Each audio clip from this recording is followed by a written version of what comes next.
Hello students, आपका ICIT online classes में मैं संतोष कुमार गुप्ता बहुत बहुत स्वागत करता हूं। आज मैं आपके लिए नेक्स्ट एक्सेल का ट्यूटोरियल लेके आया हूं। इससे पहले हम लोगों ने जो ट्यूटोरियल देखा था उसमें मैंने व्हाट इफ एनालिसिस टूल के बारे में बताया था। व्हाट इफ एनालिसिस के अंतर्गत 3 कमांड होते हैं जिनमें हम लोगों ने गोल सीट और सिनेरियो मैनेजर को सीखा था। आज का जो वीडियो होगा इसमें व्हाट इफ एनालिसिस का एक कमांड बचा रह गया था, डेटा टेबल।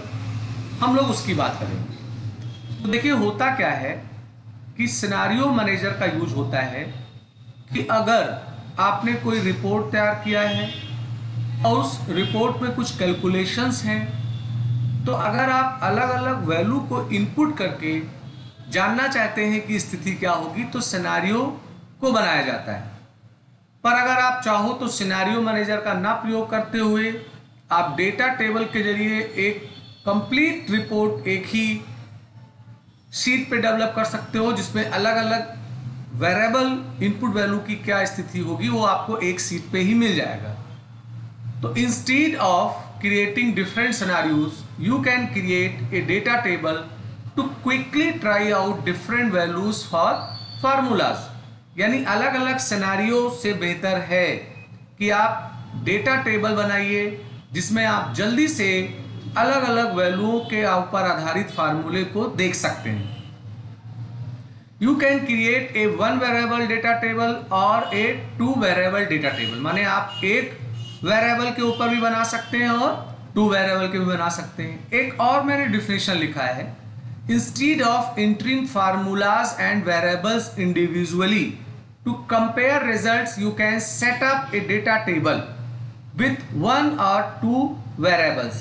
यानी कि अगर आप कोई फार्मूला चला रहे हो तो इंडिविजुअली उसके अंदर कोई वेरिएबल का इस्तेमाल करने के बजाय आप अलग अलग प्रकार के रिजल्ट को कंपेयर करने के लिए डेटा टेबल का सेटअप कर सकते हो और ये 1 या 2 वेरिएबल्स के ऊपर आधारित होगा। डेटा टेबल जो होगा ये एक्सेल का जो व्हाट इफ एनालिसिस फीचर्स है उसी के अंतर्गत ही आपको मिलेगा। तो चलिए देख लेते हैं कि अगर हम एक वेरिएबल का इस्तेमाल करके डेटा टेबल बनाएं तो कैसे होगा। उसके लिए मैंने एक उदाहरण लिया है। जैसे मैं एक मंथली पेमेंट, कोई लोन है उसका मंथली पेमेंट का कैलकुलेटर तैयार करने आ रहा हूँ। ये 1 से लेके 7 ईयर तक का कैलकुलेटर होगा और इसमें पेमेंट जो होंगे वो 12 से लेके 84 के बीच मंथ के होंगे। तो देखिए सबसे पहले आपको इस डेटा को अपने एक्सेल के सीट पे तैयार करना है। यहाँ मैंने एनुअल रेट 5% लिखा, नंबर ऑफ पेमेंट 48 लिखा, लोन का पेमेंट मैंने 10,000 लिखा। अब मैं यहाँ देखना चाहता हूँ कि मेरा मंथली पेमेंट क्या होगा। तो इसके लिए एक्सेल का एक फंक्शन होता है PMT। तो जहां ये सेल है C7, ये मंथली पेमेंट बता रहा है कि अगर किसी से आपने 10,000 रुपया लोन लिया है, 48 टर्म में आप उसे दोगे, माने 48 बार में उसको दोगे और आपका एनुअल रेट 5% लगेगा, तो आपका हर भुगतान जो होगा वो 230.29 का होगा। तो इसको पाने के लिए आपको PMT लिखना होगा, फिर C2 डिवाइडेड बाई 12, चूंकि ये वार्षिक रेट है हमें मंथली लगाना है इसलिए 12 से डिवाइड हुआ, फिर कामा करके C3 में नंबर आप पेमेंट देंगे, C4 में जो हमारा प्रेजेंट वैल्यू लोन अमाउंट है उसको देंगे। तो इसको इंटर करने पे हमें ये रिजल्ट मिल जाएगा। तो ये जो आया ये 48 नंबर ऑफ पेमेंट का आया। पर अगर मैं जानना चाहता हूँ कि अगर मैं 12th इंस्टॉलमेंट में पे करूँगा तो क्या स्थिति होगी मंथली, 24 इंस्टॉलमेंट में करूंगा तो क्या होगा। यानी ये अलग अलग EMI हैं, हमारे नंबर ऑफ पेमेंट्स हैं, तो इनके स्थिति से हमारा क्या भुगतान बनेगा वो मैं एक बार में देखना चाहता हूं। तो यहां हम डेटा टेबल का प्रयोग करेंगे। डेटा टेबल का प्रयोग करने के लिए आप B7 से C14 वाले पूरे सेल को सेलेक्ट कर लेंगे, डेटा टेबल कमांड को चला देंगे, आपको ये बॉक्स मिलेगा। आप कॉलम इनपुट में जाएंगे और C3 लेंगे, क्योंकि नंबर ऑफ पेमेंट जो है जिससे ये ड्राइव हो रहा है PMT वो हमारा C3 पे है, वो लेके आप ओके करेंगे। तो ओके करने के बाद जो स्थिति बन रही होगी 12 मंथ 24 मंथ का, वो सारा आपको रिजल्ट यहाँ मिल जाएगा। मैं अभी आपको एक्सेल मिलने चलूंगा, वहां आपको लाइव जांच के दिखाऊंगा। अब आपको मैं 2 वेरिएबल के ऊपर भी डेटा टेबल बता रहा हूँ।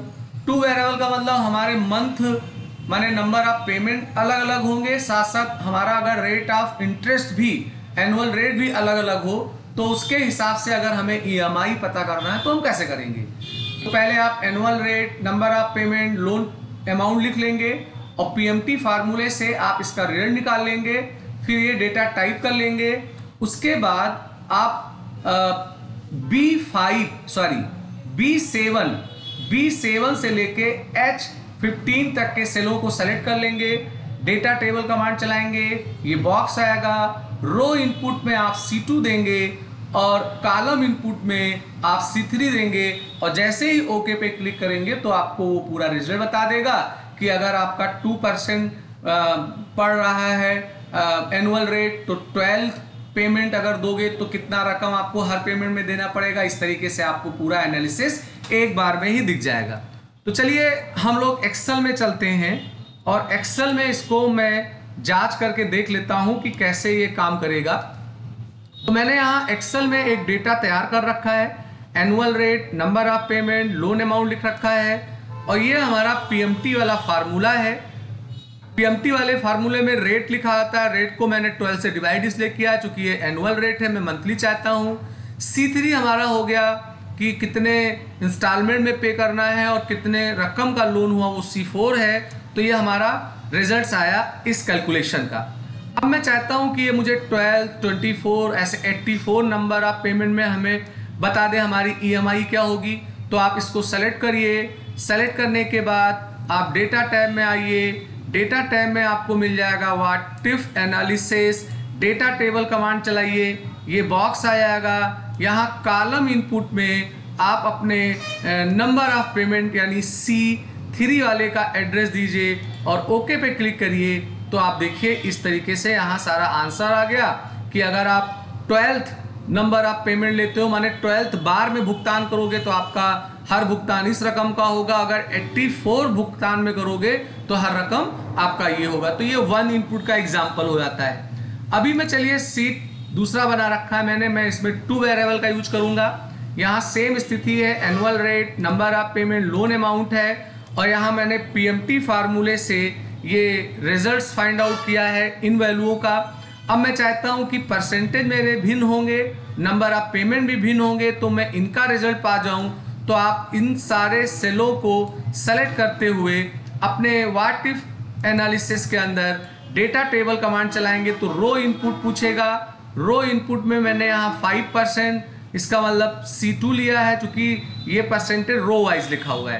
कॉलम में मैंने क्या किया है, नंबर ऑफ पेमेंट को लिया चूंकि ये कॉलम वाइज लिखा है, और ओके पे क्लिक करेंगे तो देखिए यहाँ पे पूरा रिजल्ट्स आपको दिख रहा है कि अगर आप 2% के हिसाब से 12 भुगतान करोगे तो क्या रकम होगा।